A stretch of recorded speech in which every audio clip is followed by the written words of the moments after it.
All right, let's get into your bye-week Blue Rush. We have Giants beat writer for the Post, Paul Schwartz, on, and I'm Brandon London. What's going on, guys? And since it's a bye week, we're gonna switch things up, have a little fun here. I guess you can call it fun. We're gonna relive some of the best and worst moments of the season, off-season as well. Paul, what a weird week to have as a bye week, week 14, but for these guys, absolutely much needed. Before we go into the highlights and the lowlights of the season so far, how are you enjoying your bye week, sir? Well, it's quick, you know what I mean? We had Joe Shane on, it's shorter bye week when you play a Monday night game. Look, I talked to Daniel Bellinger in the locker room the other day, and I said, you ready for this? He says, oh man, I need this break. We need to get away from this. I said, what, physically, mentally, spiritually? He goes, all of the above.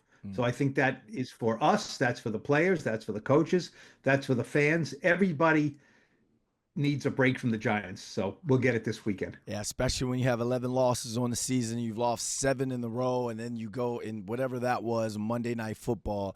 I expect those guys to shut down. We don't want to see any ATVs or anything on social media. Fellas, just go relax, go do what you do, come back and finish this season off as strong as possible. But, Paul, let's get into these good moments. We'll start with the good first. We've seen enough bad. How we're going to do this, I'm going to play a highlight, and then we're going to come out, and I want you to respond to it. First up, we've got one of many Jaxson Dart highlights. His opening touchdown is when he was named QB1 against the Chargers. Here's the run, and you may even see me in the background after he scored, but here's Jaxson Dart's first touchdown on his opening drive as QB1 for the Giants. 13 to Neighbors, 7 before that. Here's a run again by Dart. First and 10, he'll take it in. His first career touchdown, and the Giants on top.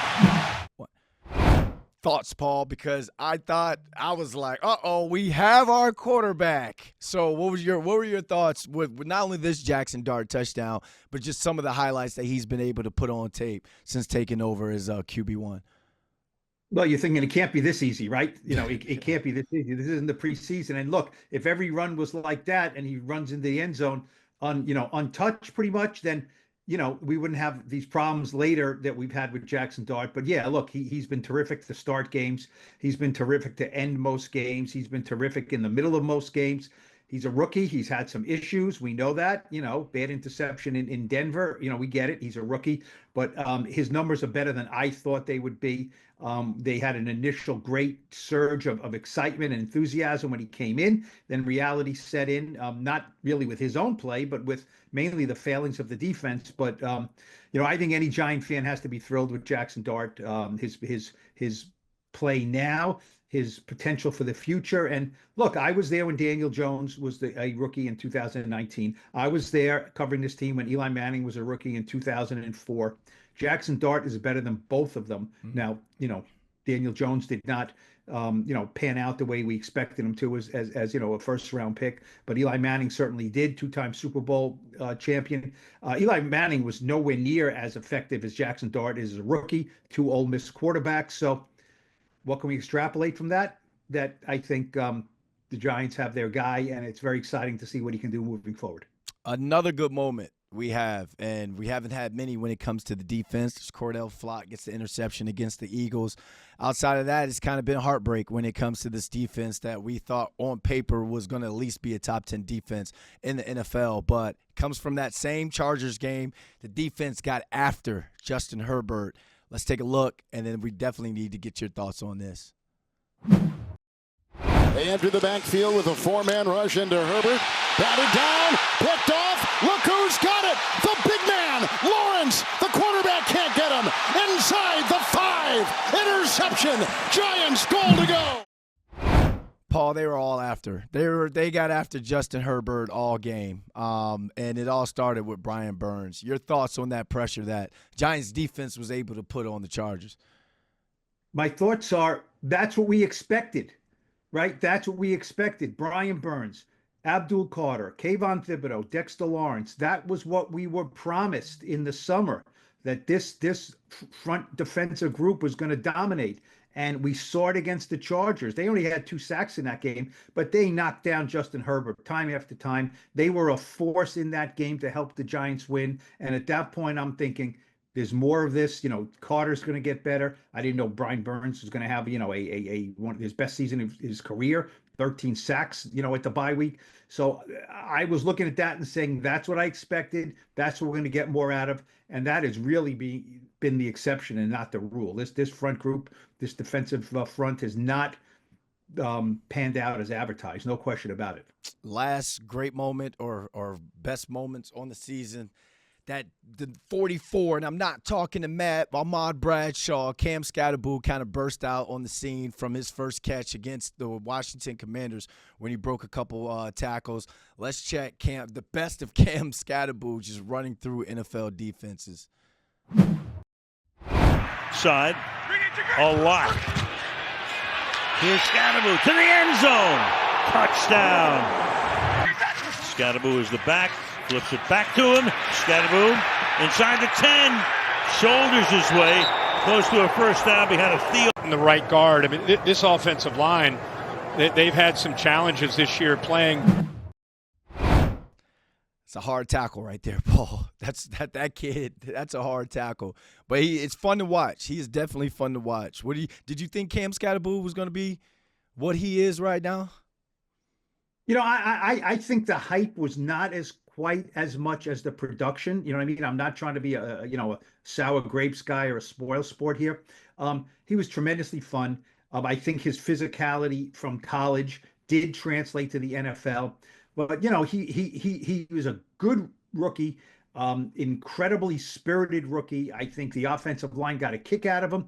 Jaxson Dart loves the guy. So, but I don't think he did a lot of things where I'm saying, holy cow, I don't think he was able to do that at the NFL level. I do wonder and question whether it's sustainable.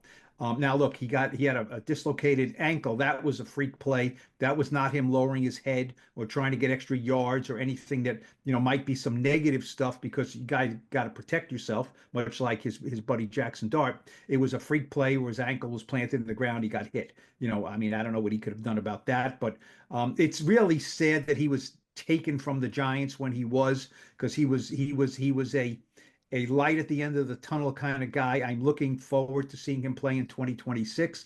I think he'll make a full recovery. I just wonder about his shelf life, because he's a big guy, but he's not a Derrick Henry big guy. So we'll see. But yeah, it's a shame that we didn't get to see more of Cam. Unfortunately, now, Paul, we have to relive some of the bad moments. For time purposes, we're only going to do two. We saw the defense kind of give up. What was it?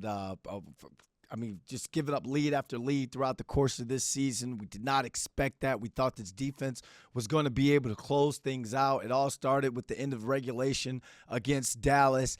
And then I believe the biggest collapse was the fourth quarter collapse in Denver. We'll kind of take a look at that, and then let's get your thoughts as the defense just not being able to close games out as a whole. It's a 1st and 5. Nix, and caught by Sutton. Got it on the side. 39-yard field goal for the win. He got it. Denver has won.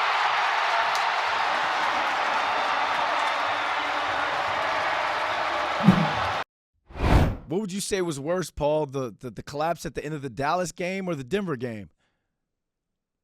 Well, the Denver game was worse, because the Dallas game at least was a back and forth game. It was a close game. I mean, it was ridiculous. And that was, I put that one on Shane Bowen. He did not have his those two plays before overtime. He did not have his guys in the right defensive, posture, the right scheme, way too passive to allow that completion. I mean, that was ridiculous. The Denver game was just a complete collapse. I mean, they were ahead 19-0 going into the fourth quarter. They were ahead 26-8 when Theo Johnson catches a deflected pass for a touchdown with 10 minutes to go. I'm thinking, okay, they are safe here. This is a darn good team that's going to be 3-4 and just went into Denver and beat the really rugged Broncos, and then they just collapsed. Play after play, there was some injuries. I get it, all that stuff. It was ridiculous that they lost that game, and that's been the mark of the season. Five fourth quarter leads that they've blown. If they don't blow a fourth quarter lead in Chicago, Brian Dable lives for another week, and he's still the head coach. So this defense has just been brutal. As Joe Shane said it is as bye week presser. We were 30th in the league in defense at this time last year. We made a lot of moves: Paulson Adebo, Javon Holland, Abdul Carter, and we're 30th in the league in defense again this season. Unacceptable. Last but not least, it's a moment that all the Giants Nation held their breath. We all saw it. Everyone saw it at home on TV. Jaxson Dart going into the medical tent. And then to check out Dable, Brian Dable. He wants a first-hand look. I don't blame him. I don't blame him one bit. Meanwhile, for the moment, that was a bad look for a lot of people, that moment. So, Paul, your thoughts looking back at that and reliving that moment? Well, look, Eli Manning, right? 16 years, availability. Now it's a different cat. I get it. It's a different player, pocket quarterback versus a guy. Look, Jaxson Dart runs. He's a runner. He's incredibly physically fit, right? His endurance is tremendous. He takes shots. He took an incredible shot in New England, bounced back up like nothing happened, but he's not Superman, right? And even Superman has kryptonite, right? That can stop him. And you can see it. It's paining him, Jaxson Dart, to figure this out. He says to us, look, just look at my high school tape. Look at my college tape. This is nothing new. This is what I do. I get it. But a lot of people's high school tape, Brandon, I'm sure your high school tape, you can show it to us and it'll be like, man, Jamar Chase, look out. Brandon London is on the scene here. All 12 catches. All 12 catches of my senior year. Yeah. Oh my God. Well, okay. Well, I'm sure they were 12. They were not the dirty dozen. They were the beautiful dozen, right? Okay. But I'm just saying, this is a huge adjustment for him. I think he's going to get it. His legs will always be a part of him, but his teammates can only tell him so much. Get down, slide, protect yourself. If it's 3rd and 7 and he's running and he's got 5 and he may not get the last 2 unless he lowers his shoulder, that's what he's going to have to learn. But he will get it. He's a smart guy. He'll figure it out. But yes, the medical tent is nowhere where you want to see Jaxson Dart. 4 times this year he's gone in there. The last time he did not come out, he had to sit out 2 games with a concussion. You got to avoid that stuff. And hopefully that hit he took on the Patriots game on the sideline kind of woke him up, and now he realizes the SEC is not the NFL. NFL stands for not for long, and if you don't get out of bounds and you don't slide, you're not going to be able to play at a high caliber the way that he has been for long, taking those hits because they add up.